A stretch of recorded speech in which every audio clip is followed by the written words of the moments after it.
నా ఫ్యాన్స్కి ఆడియో ఫంక్షన్కి వద్దాం అనుకున్న అందరికీ సారీ. కొన్ని సిచ్యువేషన్స్ వల్ల ఫ్యాన్స్కి మైండ్లో పెట్టుకుని అందరినీ సాటిస్ఫై చేద్దామన్న ఉద్దేశంతోనే ఇలా చేయాల్సి వచ్చింది. అయినా చాలామంది వచ్చారు, మాకు తెలుసు. మేము కూడా చాలా ఎక్సైటెడ్గా ఉన్నాం ఆడియో ఫంక్షన్ కోసం. ఎప్పటి నుంచో ప్లాన్ చేశారు రాజమౌళి గారు, టీము, ప్రొడ్యూసర్ గారు అందరూ చాలా బాగా చేద్దామని ప్లాన్ చేశారు. ఎందుకంటే ఆల్మోస్ట్ 2 years అయిపోయింది. బాగా ఫ్యాన్స్ అందరినీ సాటిస్ఫై చేయడానికి చాలా బాగా ప్లాన్ చేశారు. బట్ స్టిల్ ఏమైందంటే ఫైనల్గా లాస్ట్ 3 days ముందు, బికాస్ పోలీసు కూడా తప్పలేదు, ఇట్స్ లైక్ అక్కడ సెక్యూరిటీ ప్రాబ్లమ్స్ వల్ల మళ్ళీ ఏం ప్రాబ్లం అవుతుందని కొన్ని రిస్ట్రిక్షన్స్ పెట్టాల్సి వచ్చింది. అది ఓన్లీ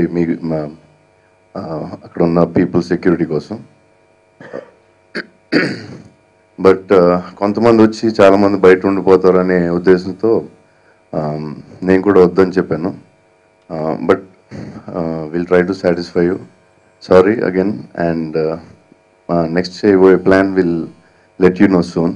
తొందరగా ఈరోజు ఈవినింగ్ కానీ రేపు కానీ will let you know. So sorry and don't get disappointed. నేను రావడమో మీరు రావడమో, something will do. Don't worry.